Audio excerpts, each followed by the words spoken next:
6 days before the Passover, Jesus came to Bethany, the home of Lazarus, whom he had raised from the dead. There they gave a dinner for him. Martha served, and Lazarus was one of those reclining with him. Mary took a pound of costly perfume made of pure nard, anointed Jesus' feet, and wiped them with her hair. The house was filled with the fragrance of the perfume. But Judas Iscariot, one of his disciples, the one who was about to betray him, said, "Why was this perfume not sold for 300 denarii, and the money given to the poor?" He said this not because he cared about the poor, but because he was a thief. He kept the common purse and used to steal what was put into it. Jesus said, "Leave her alone. She bought it so that she might keep it for the day of my burial. You always have the poor with you, but you do not always have me." Have you heard the story about the time when Jesus was eating supper at somebody's house, when all of a sudden a woman came in and started to anoint Jesus? Then all of the men who were present began to criticize her harshly for doing that. But Jesus began to defend her. In fact, Jesus defended her so strongly that he suggested that she might be better than any of them. At least, he suggested that she had done what they should have done, but had failed to do. Of course you know that story. Or at least you do if you are at all familiar with the Gospels. That story is told in each of the 4 Gospels in our New Testament. Or is it? Here's what you may not have noticed if you haven't studied the Gospels in depth. Yes, that story is told in each of the Gospels. But there are details in those tellings that actually make them so distinct that they cannot be the same story. Let me show you what I mean. The story told in Matthew and Mark is virtually the same, as in word for word the same for the most part. So we'll count that as one story. This story takes place in Bethany, in the house of someone called Simon the leper, where, as Jesus sat at the table, a woman came in with an alabaster jar of very costly ointment of nard. And she broke open the jar and poured the ointment on his head. The woman is unnamed, and the people who are present criticize her for wasting the money when it could have been given to the poor. The details of this story are important. You anoint kings by pouring oil on their heads, and so she sees herself as anointing Jesus as a king. Also, the fact that she is unnamed is significant, as Jesus calls attention to that when he says that what she has done will be told in remembrance of her, even though we don't know her name. It is also significant that she does this just before Jesus is killed, as he says, "She has anointed my body beforehand for its burial." But the story in the Gospel of Luke has different details. It takes place much earlier in the ministry of Jesus and in the home of a Pharisee, somewhere in Galilee. Jesus is reclining, not sitting, to eat. The woman, still unnamed, anoints Jesus with the same alabaster bottle of ointment, but she anoints his feet, not his head, and only does so after she washes them with her tears and dries them with her hair. These details make the story quite different. This is not a royal anointing. You anoint the feet of someone as an act of penitence. And the men criticize her not because of the expense, but because she is so sinful and should not be touching someone as holy as Jesus. And Jesus praises her and forgives her because she has washed his feet when his hosts have failed to do so. And then we come to the story I read above from the Gospel of John.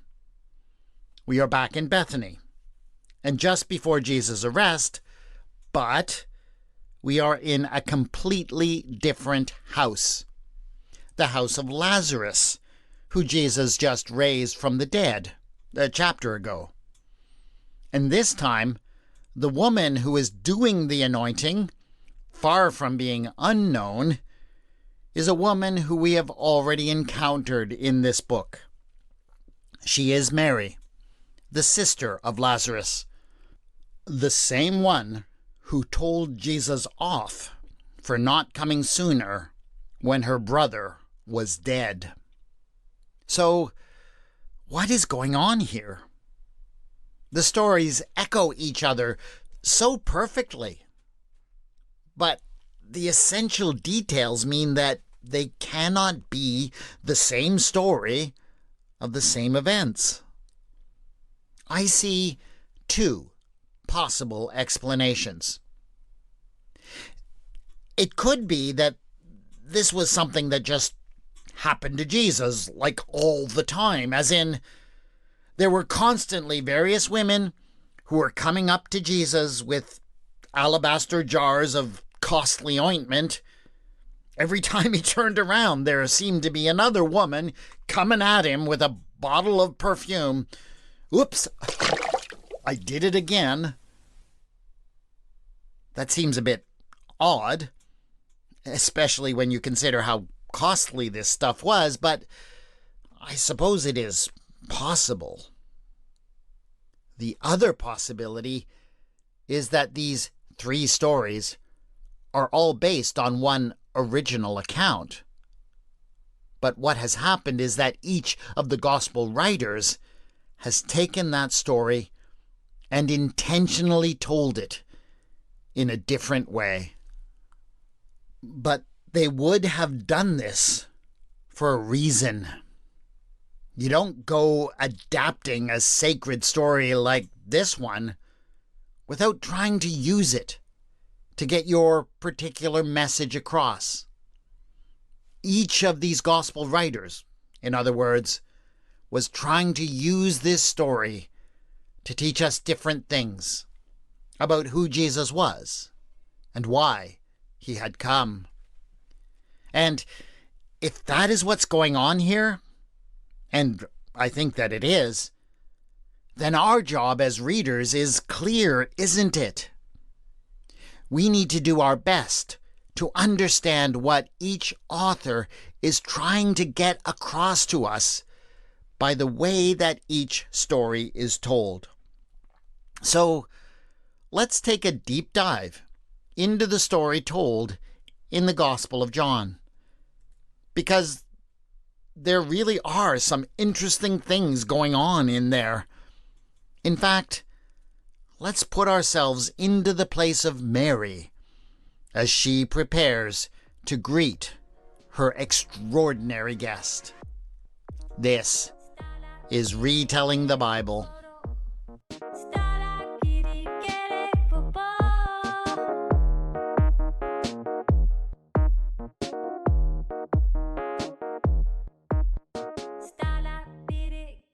Episode 9.8, Whoops, she did it again.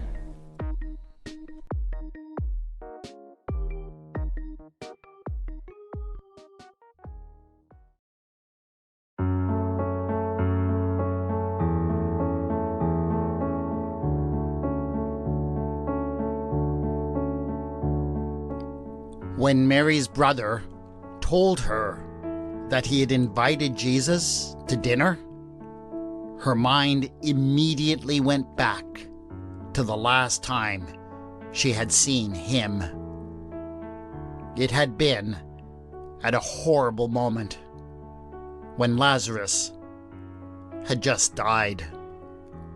She had just finished watching and feeling utterly helpless as her beloved brother weakened and sickened over several days. Lazarus was not only somebody who she loved dearly, he was also the only source of financial security for his unmarried sisters. And here she was. There was nothing she could do to save him. And then she lost him. He was gone. 4 days after that, Jesus had come. She knew his reputation as a healer. She knew that if he had come sooner, none of this would have happened. But now, here he was. Too little. Too late. She should have been furious, but honestly, her grief was so great that it was like she could hardly harness the strength to express any emotion whatsoever. It was her sister who went out to greet Jesus. Mary just stayed back in the house. She wasn't weeping. She wasn't doing anything. She was just kind of lost. Martha had done all of the heavy lifting that day. She had been the one to confront Jesus over his tardiness. She was the one who spoke to him of her hope of a resurrection of the dead on the last day, but that seemed far too remote to give them any comfort now. She was the one to stand there perplexed, as Jesus cryptically said, "I am the resurrection and the life." But Mary, when she was summoned and had to force herself to get up and go out to see him, had merely cast herself to the ground at his feet. All she could manage to say was, "Lord, if you'd been here, my brother would not have died." And then, finally, with those words, the floodgates broke, and she began to weep like she had never wept in her life. And then she saw it. Through the veil of her own tears, she looked up to see that he was weeping too.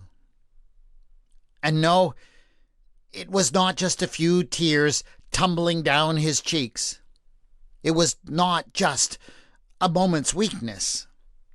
He had completely taken onto himself the sorrow that had consumed her entirely in that moment.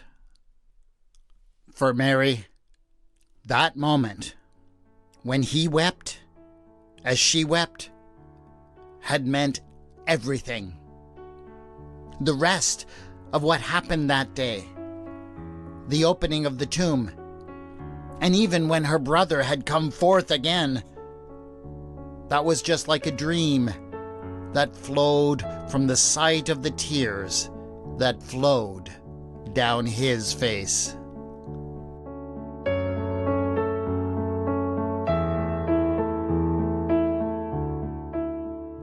She had not said another word to Jesus since. And when she heard of her brother's invitation, she knew that she would now finally have her opportunity. She, unlike her sister Martha, was a woman of few words, and so she decided to show him what was in her heart. She spoke to Martha and asked her if she would take on the work in the kitchen. She would offer hospitality in the form of food, but Mary would take on treating him as the guest of honor that he was. Martha was expecting, no doubt, that her sister would carry out the traditional duty of washing the visitors' feet. Mary had a little something extra in mind.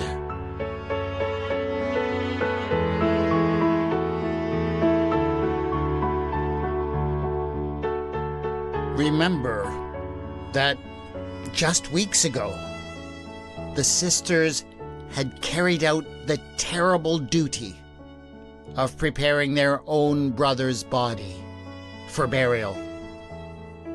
This was something that had always been women's work, and they had done it with extreme care. They had used nothing but the best myrrh and aloes and costly perfumes. But when they had done, there had been one alabaster jar of precious nard left over. Unbeknownst to her sister, Mary had laid it aside. She probably should have sold it. It would have fetched 300 denarii, almost a year's wages or more. She could have used that kind of money to feed about 7,500 hungry people. At least, the calculus at the feeding of the 5,000 was that 25 denarii could feed 1,000. But something made her feel as if she needed to keep that jar for Jesus. She was no fool. She could see the opposition rising against him, and she could also see that he was not going to back down just because things were getting dangerous. Women were used to navigating dangerous situations. That was just what life was like for them. She knew just how likely it was that they were going to take him. And if they took him, there was no way that they were going to let him live. And now, as she prepared to welcome Jesus into their home, she thought that the time had finally come to prepare his body for the now inevitable destruction that awaited it. And so, she took that jar of precious ointment and broke it open over his feet as he lay down upon the dining couch. What was she doing in her mind? She was certainly acting as the hostess in her brother's house by washing his feet. But she was also anointing him, not as a priest or a king. For that she would have anointed his head. No, she was anointing him as one already dead and ready for burial. She unbound her hair as a sign of one in mourning and used that hair to wipe the ointment onto his feet.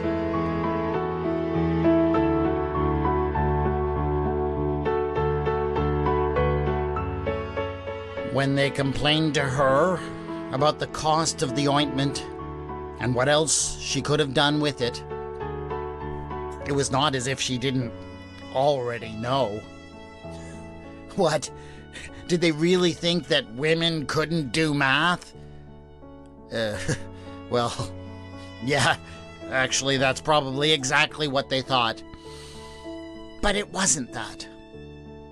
It was that they weren't all that inclined to spend money to feed the hungry. Hadn't they even said as much when Jesus had wanted them to feed 5,000?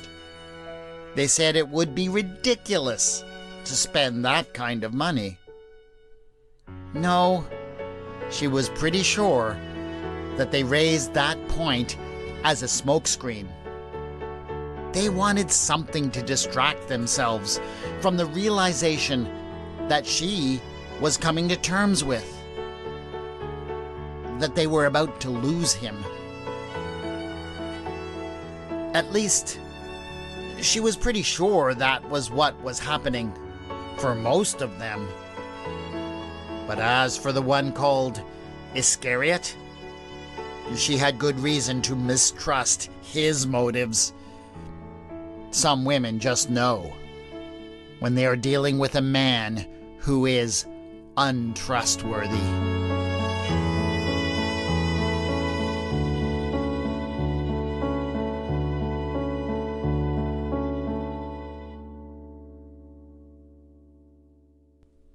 It is an unfortunate habit we have of taking the stories of the Gospels and just sort of mashing the ones that are similar together in our minds.